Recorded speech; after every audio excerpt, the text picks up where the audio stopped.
Good afternoon. Welcome to News Plus here on Loveworld USA. I'm TGK Andre. Let's take a quick look at the top headline stories today. President Trump urges NATO to halt Russian oil purchases, backing steep China tariffs to end the war. The White House praises the ACGME decision to end DEI requirements. Americans shatter fundraising records after Charlie Kirk's death, platforms say. The NFL says clubs will decide on Charlie Kirk tributes after league-led silence. Thousands fill London streets for a Unite the Kingdom rally. The police estimate 110,000. And now to the news.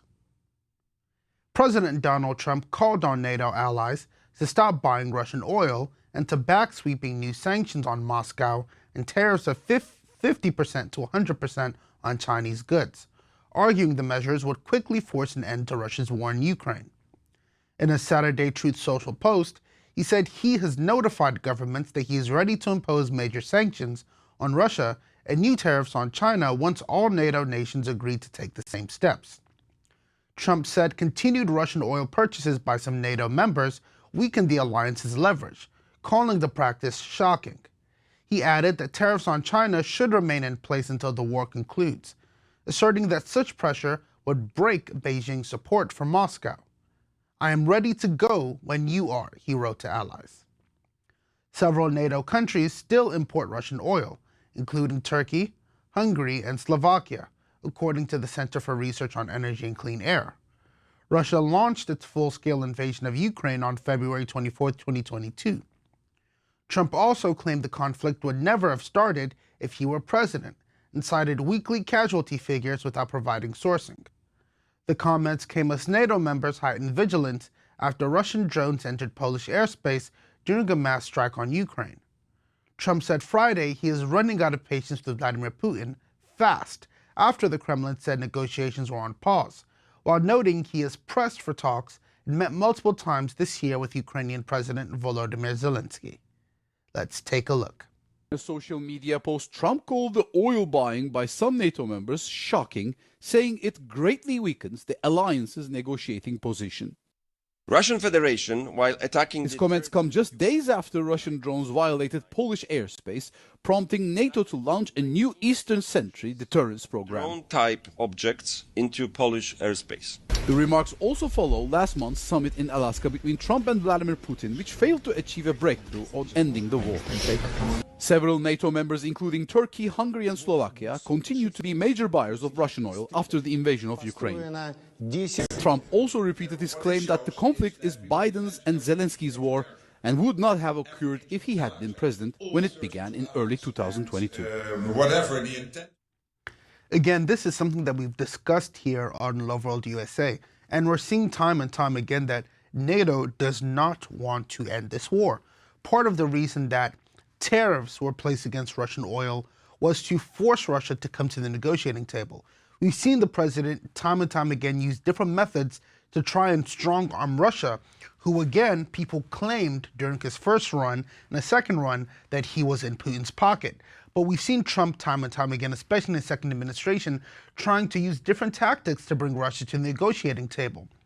Now, of course, he's trying to hit their pockets. We saw when the Russia-Ukraine war started that, Russia lost access to SWIFT, which is the world's financial bank transfer system, harming its economy. They were cut out from a lot of the world's global trade, and the rubles dropped as a result.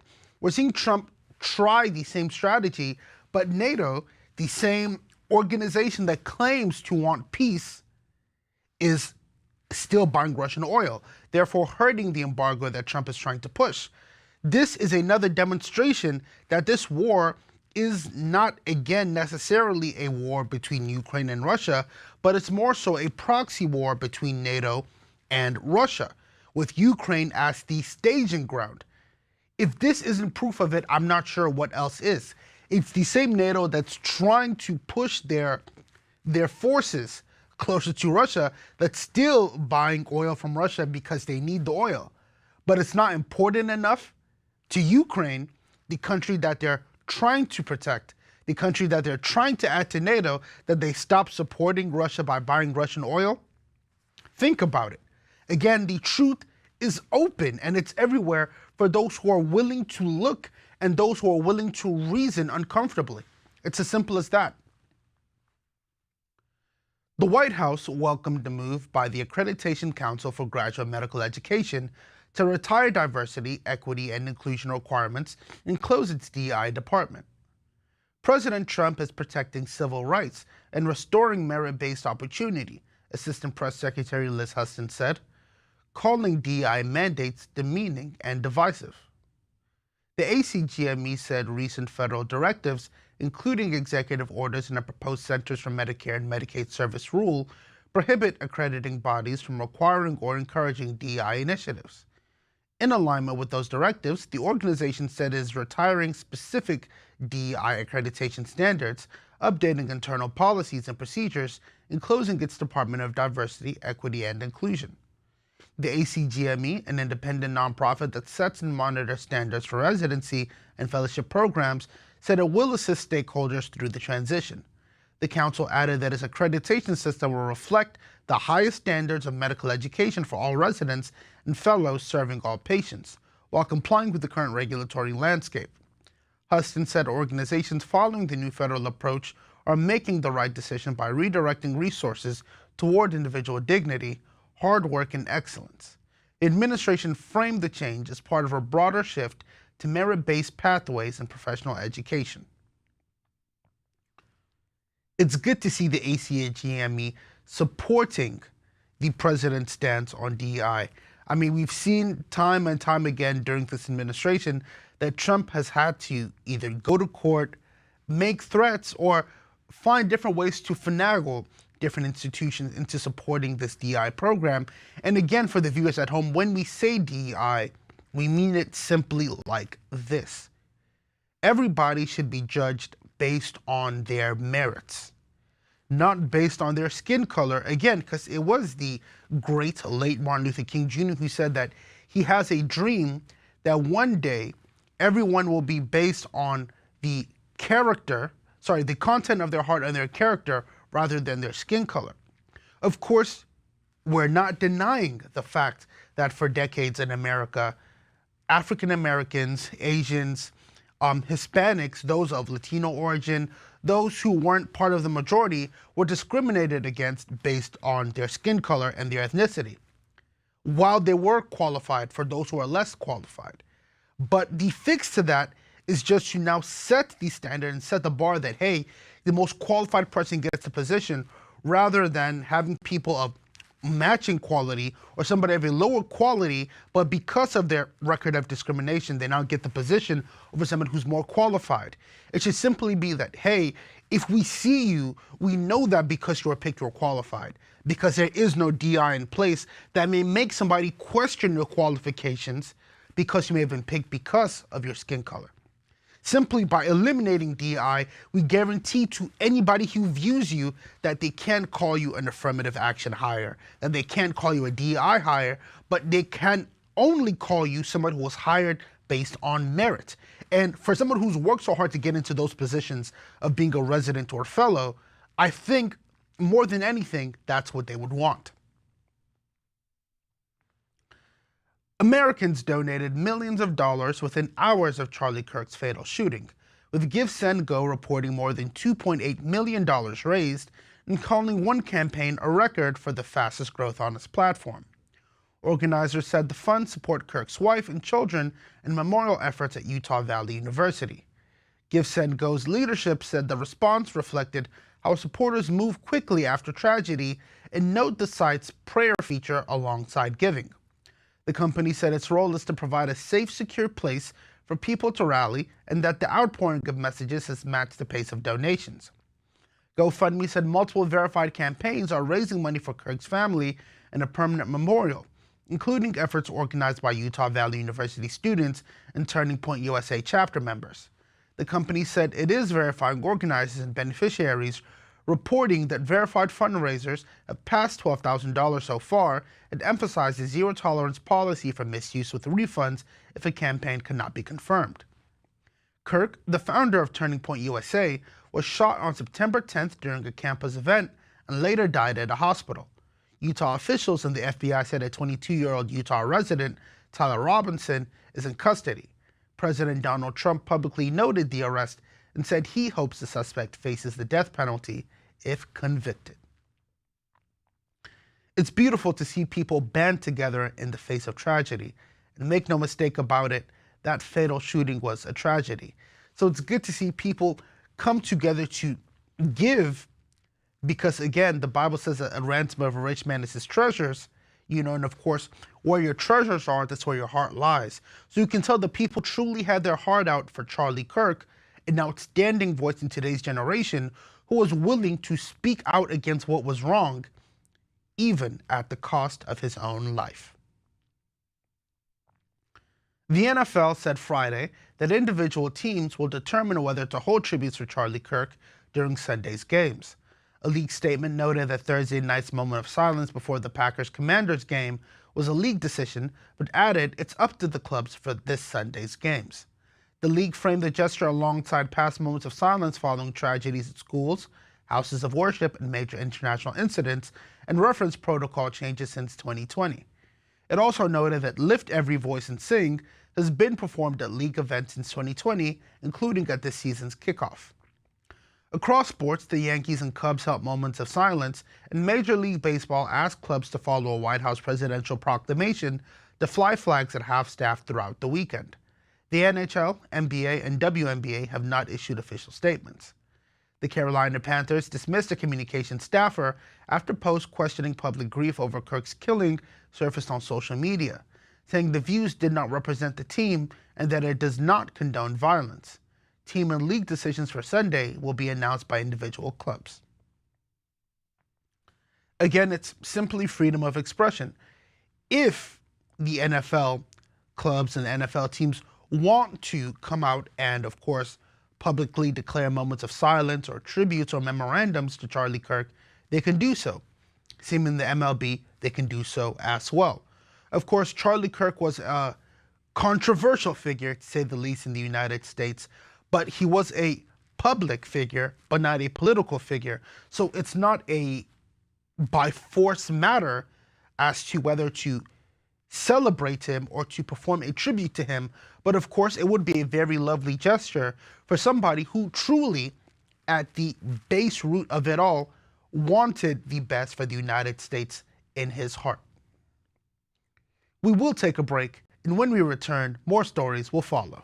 Don't go anywhere. In 1 Billion Homes Project is all about making sure the voice of our man of God, Pastor Chris Oyakhilome, arrives exactly when someone needs it the most. It's a global campaign to saturate the world with the gospel of our Lord Jesus like never before. The gospel is going to go into places that it never was before, into disciplines and areas that it never was before, and establish a higher way of life. Make a global impact today with your sponsorship of Pastor Chris in 1 Billion Homes Project. For every home you sponsor, you send the gospel where it's never gone. You become the reason someone receives life, a second chance, and finds Jesus. Through the dynamic Pastor Chris in 1 Billion Homes Project, we've been able to expand our global mission, touching more souls, more regions, and producing a wave of powerful testimonies from people whose lives have been forever changed. Your financial support as a Loveworld USA partner is not just generous, it's supernatural power for global impact. Let's keep sending the gospel into every home through the Pastor Chris in 1 Billion Homes Project. Sign up today and sponsor any of the following categories. It's time for you to give the right sacrifice, the right seed, because it's time for you to get the right harvest. You can sponsor Pastor Chris in 1 Billion Homes Project by calling or going on our website now. Sign up to be Pastor Chris in 1 Billion Homes Project partner today. God bless you.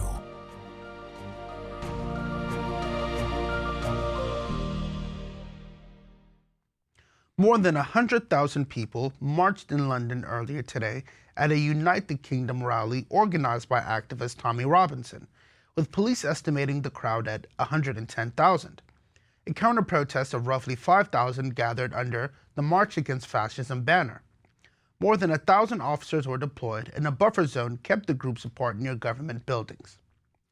At points, the main crowd stretched from Big Ben across the Thames and beyond Waterloo Station, roughly 3/4 of a mile. Organizers billed the event as a demonstration for free speech and British heritage amid intensified debate over unauthorized channel crossings. Authorities noted that the turnout was smaller than the 2023 pro-Palestinian march, estimated at 300,000. Some anti-migrant protesters earlier this summer outside hotels housing asylum seekers led to arrests. Marchers carried St. George's flags and Union Jacks, chanting, "We want our country back," with signs reading, "Stop the boats, send them home, and save our children." Counter-demonstrators held placards saying refugees welcome and smashed the far right. Some in the main crowd voiced support for slain U.S. activist Charlie Kirk.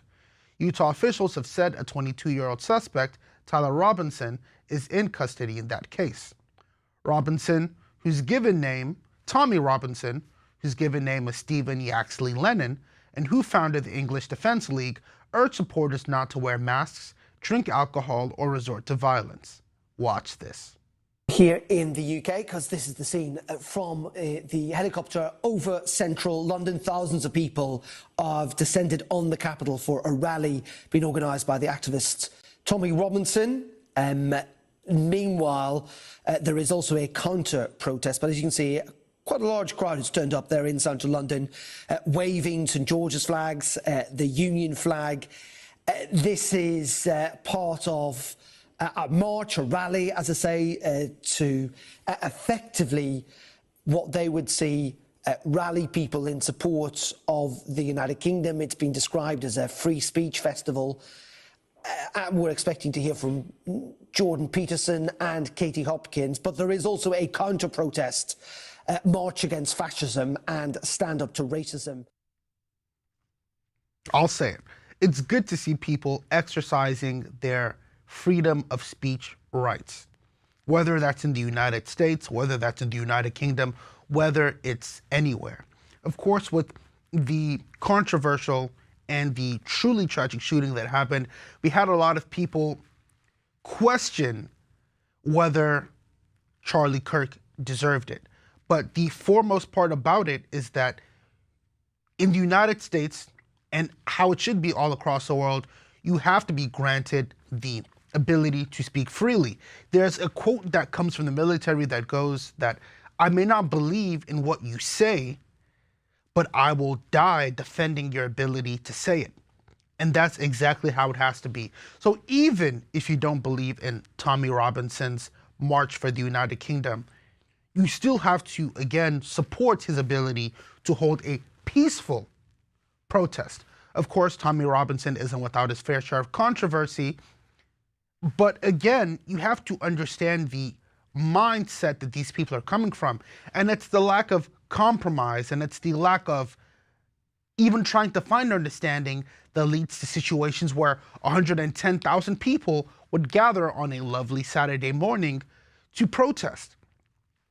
When you have mass migration, when you have asylum seekers being put up in hotels while the country struggles, when you have the NHS piling up because of, again, these asylum situations, when you have crime increases due, again, that can be attributed to these asylum seekers that the government then doesn't come out and decry publicly because, again, when you let in these asylum seekers and they commit a crime, they're especially your responsibility. You have people who are fed up. And then you have people who are saying, well, we follow the rules here. You know, we pay our taxes, we follow the rules. If we get in trouble, the trouble is actually real for us. But now on the other hand, you have people who, again, according to them, shouldn't even be here, who now, if they don't follow the rules, they get a slap on the wrist. They get paid housing, they get these benefits. And of course, there are nuances to the situation, but the issue is that it's almost like two children. You have an older sibling who's used to having a strict parent, you know, do it by the book, live this way, and then the younger sibling comes along and they break a glass and they get a tap on the wrist. But the older sibling knew that if they broke a glass, they were grounded for 2 weeks. Of course you're going to get upset, and of course you're going to act out. And if the parent doesn't recognize it, they've unintentionally or intentionally, depending on what you believe from sources, created a chasm, a rift between these two siblings who otherwise would be living in perpetual harmony. So truly, the fault is on the government for not dealing with this at the root. Address the inequality, address the fairness, because both sides have their fair points. But when you disregard one side's point, of course you're going to marginalize them. And as we've seen time and time again with history, marginalized groups band together, bring out a strong voice, and demonstrate for what they believe in. We're not seeing anything different in the UK. This is something that was clearly avoidable and clearly manageable on a smaller scale, so you can't be surprised when 110,000 people appear to protest. Free speech. And now we'll take a look at some of the stories that made the headlines this week. The Department of Justice has charged DeCarlos DeJuan Brown Jr. with one count of committing an act causing death on a mass transportation system in connection with the August 22nd stabbing to the death of 23-year-old Ukrainian refugee Irina Zaruchka aboard a Charlotte light rail train. Brown had already been charged in state court with first-degree murder. Attorney General Pam Bondi said federal prosecutors will seek the maximum penalty and describe Brown as a repeat violent offender. FBI Director Kash Patel called the attack a disgraceful act and said the Bureau joined the investigation immediately. FBI Charlotte Special Agent in Charge, James C. Barnacle Jr., said the federal charge aims to bring a measure of justice to the victim's family. Court documents, state surveillance footage shows Brown producing a folding knife and stabbing Zaruchka 3 times on the Lynx Blue Line. Police described the attack as seemingly unprovoked. Records show Brown has prior convictions, including larceny and breaking and entering in 2013, and a 2015 conviction for robbery with a dangerous weapon, for which he served more than 6 years before his 2020 release and 2021 parole end. He had 14 arrests over the years and was not under state supervision at the time of the incident. According to her obituary, Zaruchka fled Ukraine in 2022 and was working at a local pizzeria in Charlotte. This is one of those stories that you read or that you hear, and even as the newscaster who's giving it to you, that truly makes you want to pray for the world, even if you weren't doing it before. And truly more than ever, at this time, I'm grateful to the man of God, Pastor Chris, for the prayers for the nations, for the pray-a-thon, because these senseless acts of violence only point to one thing at this time: the end of days. But going back to the story, this again highlights the president's point about reforming cashless bail, about reforming the criminal justice system. Because again, somebody with 14 prior arrests isn't on the state's radar. What sense does that make at all? If you've been arrested 14 times, again, that's reprobate behavior. That's recidivist behavior. Recidivist meaning that, after committing a crime or a first few number of crimes, you're likely to become a repeat offender. And when you don't have a guideline or a guardrail in place against people like this, which is unfortunate to say because he is an American citizen, Irina Zaruchka pays the price. This is something that it's hard to say could have been prevented apart from the criminal justice system being stricter, because there was no warning. There wasn't a struggle, there wasn't a provocation, there wasn't a confrontation. It's somebody going home from work, minding their business, sitting facing forward, not playing music loudly, not causing a disturbance, not being a nuisance, being unfairly attacked. What else could she have done differently? Take a different train? he could have been on a different train. I mean, when you play out the story, it was truly just a situation where the criminal justice system failed Irina Zatruchka. There's no other way to put it. Because she lived her life properly. She came in, filed as a refugee, and was asyled into the United States. She was working. She wasn't being a public charge. I mean, she lived her life as she should have lived it. And it's a shame that DeCarlos DeJuan Brown took that away from her senselessly. Of course, our hearts and our prayers go out to Ms. Zaruchka's family in Ukraine or in the United States. And truly, it makes you understand again why a cashless bail system, which doesn't produce discipline amongst the recidivists, should not exist in the United States of America. Simple as that. District Court Judge Kristen D. Simmons has dismissed criminal charges against 15 Michigan Republicans accused of attempting to certify Donald Trump as the state's 2020 winner. Simmons said the case turned on intent and found insufficient evidence that the defendants intended to defraud, noting they seriously believed there were election problems and were seeking redress. Michigan Attorney General Dana Nessel brought the case more than 2 years ago, charging each defendant with 8 counts, including forgery and conspiracy to commit election forgery, offenses carrying up to 14 years in prison. Investigators said the group met at Michigan GOP headquarters in December 2020 and signed a document asserting they were the state's duly elected and qualified electors. Joe Biden won Michigan by nearly 155,000 votes, a result later affirmed by a GOP-led Senate review in 2021. In explaining her decision, Simmons cited the public nature of the meeting and the document's form, noting it did not claim to be an official state certificate, did not include a certificate of vote, and did not attempt to forge the governor's signature or use a fake seal. The judge said some defendants had contact with the Trump campaign, but concluded their actions reflected a petition for redress to lawmakers rather than an effort to deceive. One defendant had charges dropped in 2023 after agreeing to cooperate. The remaining defendants pleaded not guilty. Supporters of the defendants cheered the ruling. Nessel called the decision disappointing and said her office is considering an appeal, which under Michigan law would focus on whether the judge abused her discretion after hearing the evidence. Prosecutors in Nevada, Georgia, Wisconsin, and Arizona have filed similar cases, which remain tied up in procedural and appellate steps. Let's take a look.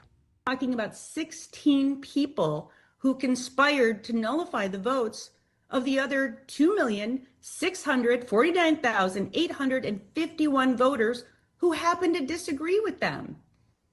The evidence was clear. They lied, they knew they lied, and they tried to steal the votes of millions of Michiganders. And if they can get away with this, well, what can't they get away with next? This was, in my belief, a coordinated attempt to overturn the will of the American people and reinstate Donald Trump as president. This is truly a controversial story to cover because on one hand, the claim could be made, and of course was made by the Michigan Attorney General, that these men were attempting to defraud the state of their votes by claiming that they were duly elected voters. But on the other hand, you could call this a delusion of conviction in which, again, the judge agreed that these men truly believed from the bottom of their hearts that it was somehow they were duly elected and that somehow President Donald Trump did win that 2020 election in their state, and that it was their responsibility, their God-given responsibility, their duty to their fellow countrymen to actually make sure that President Donald Trump's votes then in 2020 were actually passed for Michigan. So again, you can see it as a conspiracy to defraud, or you can see it as a delusion of conviction. Either way, the gentlemen have been acquitted. We'll be right back with more news. Be sure to stay tuned. It's easy to set up, quick to start, and packed with value. Smarter streaming starts here with the Alpha TV Stick. Just plug and stream anytime, anywhere. Discover a curated lineup of content designed to inspire, live broadcasts and global events, inspirational films and series, children's programming, healing and teaching sessions, all on demand. With millions of downloads worldwide, the Alpha TV app is transforming lives across the globe. And now, we're on a mission to reach 1 billion downloads of the Alpha TV app, and you can be part of it. Join the global wave with 1 billion Alpha TV app downloads worldwide. Bring the higher life into every home. Order your Alpha TV stick today and experience smarter streaming. Alpha, the higher life is here. Welcome back. A federal appeals court temporarily paused a lower court order that declared President Donald Trump's use of federal troops in Los Angeles unlawful. The Ninth Circuit panel's move delays implementation of Judge Charles Breyer's September 2nd decision, which would have restricted troops from making arrests, searches, or patrols in the city. The appeals court emphasized it did not weigh in on the legal merits, but allowed time for the case to proceed through higher courts. Breyer had warned that expanding federal deployments could risk creating a national police force under direct presidential control. His order had been scheduled to take effect September 12th. In a related matter, Breyer also rejected California Governor Gavin Newsom's attempt to block federal control of the state's National Guard, citing procedural complications. That decision keeps Trump's authority intact as he expands military involvement in domestic law enforcement. The rulings provide a practical win for President Trump, who has directed federal forces into Democrat-led cities such as Los Angeles, Chicago, and Washington, D.C., citing rising crime and the need to restore order. The administration maintains these actions are necessary for public safety, despite opposition from state officials and activist groups. Watch this. Heard arguments earlier in this week in San Francisco, and at issue is whether the president has the power to deploy California's National Guard without the governor's permission. Now, the court ruling tonight, while the president does have limits to his power to seize control of the state's guard, they did find that the Trump administration had a defensible rationale for doing so, citing violent acts by protesters. In the ruling, the court stated, quote, "The undisputed facts demonstrate that before the deployment of the National Guard, protesters pinned down several federal officers and threw concrete chunks, bottles of liquid, and other objects at the officers." It's clear that the president had the responsibility and the ability to command California's National Guard because, again, when you're attacking federal agents, you've now turned a state situation into a federal situation because, again, ICE agents are under the executive branch, making them federal officials. So, of course, now the federal government can send in forces to handle the issue. But the nuanced part about this is that you have to be careful because, like the judge said about potentially creating a national police force directly under the control of the president is truly a direct concern. We've seen this time and time again in different countries going through their changes, as we'll call them, where the president, anytime there's an issue, now mobilizes the military, not the police, the military, which, again, never ends well for its citizens. So, of course, we have to acknowledge that the president was well within his right to send out the police force. To send out the California National Guard. But at the same time, we also have to be careful and to not give him too much power to do so, in which a situation now comes where anytime something controversial happens or something that could be escalated to maybe sending out a special police force or bringing in extra police from other states, the National Guard is mobilized. Because then that now leads to a slippery slope in which you now have to define very carefully. When I say very carefully, I mean with the finest of margins in the law, what then constitutes the president being able to send out the National Guard for, before every situation requires a National Guard, which is something that nobody in the United States of America should want. The Texas A&M University System Board of Regents on Wednesday directed the chancellor to audit every course across the system after a student was allegedly removed from a class for objecting to transgender-related material. The board has called for immediate and decisive steps to ensure that what happened this week will not be repeated, the regent said in a statement, adding the review will ensure full compliance with all applicable laws. The incident drew attention after State Rep. Brian Harrison posted video purporting to show a Texas A&M student interrupting a lecture to challenge the legality of teaching gender ideology before being told to leave.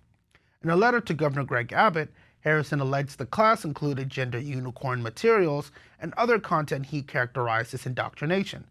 Those claims have not been independently verified. Texas A&M President Mark A. Walsh III said key leaders approved course content that was not consistent with the course's published description, and announced the immediate removal of the college dean and department head from their administrative roles. System Chancellor Glenn Hegar praised Walsh's actions and said a faculty member who failed to align with the course description with actual content had been terminated. Let's take a look. I just have a question because I'm not entirely sure this is legal to be teaching. Because according to our president, there's only 2 genders, and he said that he would be freezing agencies' funding programs that promote gender ideology. You are under misconception. Your gender is not illegal. According to President Trump's executive order, if you want me to read the paragraph in the order itself. You cannot read that. If you are uncomfortable in this class, you do have the right to.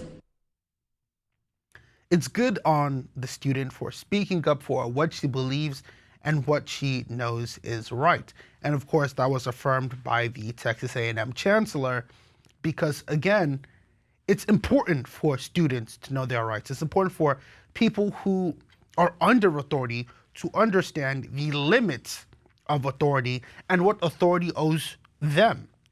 For example, the revolution, the American Revolution that of course led to American independence, was because the colonists understood that although they were under British authority, they knew that British authority also owed them something.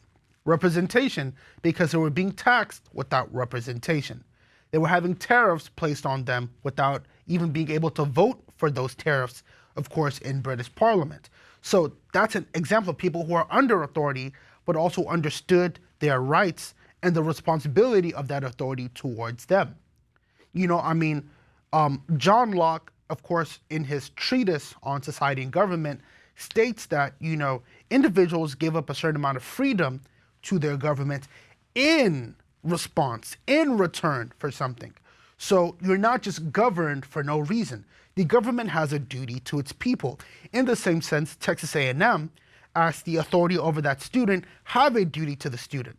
The teacher under Texas A&M has a duty to the student. And if they're not meeting that duty, the only way that people will not be taken advantage of is if they know what is owed to them. The Bible says, my people perish for what? Their lack of knowledge. The only way that you will perish, the only way that you will suffer is if you don't understand your rights.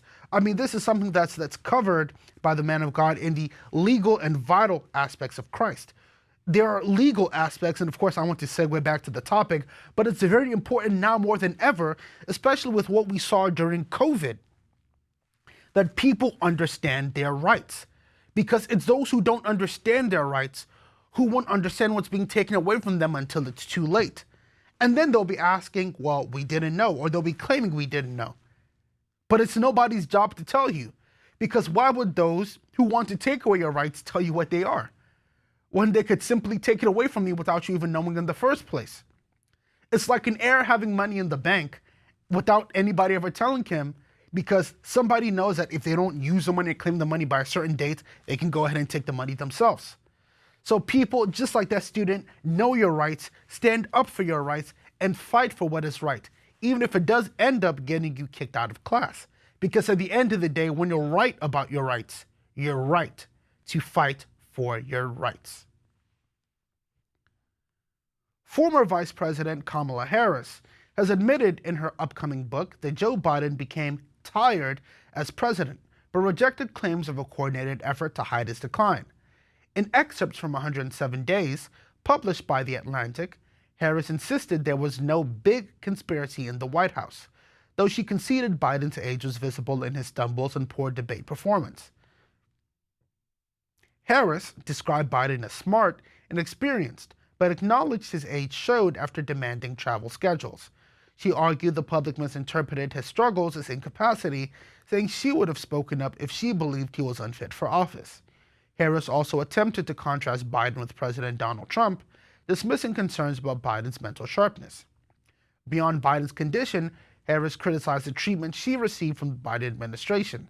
She claimed senior staff undermined her role and fueled negative press, pointing to accusations of dysfunction in her office and lack of support on foreign policy and immigration.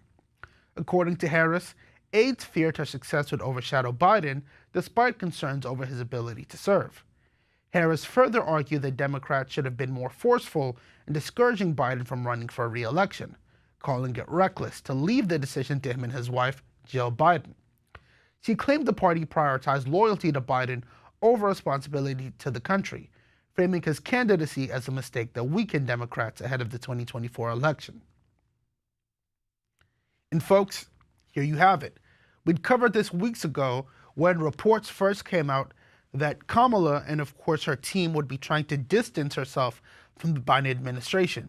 Of course, she can't come out and publicly claim that Biden was incompetent, that of course Biden wasn't the authorizing figure behind the auto pen, but if you do your due diligence, you understand what's there to be understood.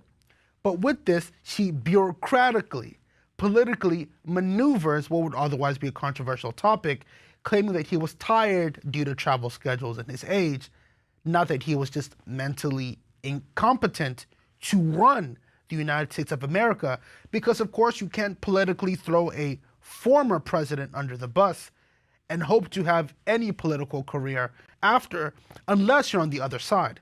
Because again, as she stated, the Democratic Party held loyalty to Biden. The aides didn't like her. They sought to undermine her. So now she's distanced herself from the Biden administration. There was actually strife between me and part of the Biden administration. There was actually a disconnect between me and the Democratic Party because she felt that if they wanted to put her into run, they should have put her into run earlier. So now the loss isn't necessarily on her. The way that the Biden administration moved was actually a bit different to what she wanted to do. So now she's positioned herself to come back in and claim another role, to run for president potentially later on down the line, because it wasn't necessarily her decisions that affected the 2024 election. Masterfully played, Kamala. Masterfully played. And now, let's take a look at the weather update.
And to end the news today, a quick recap of the headlines.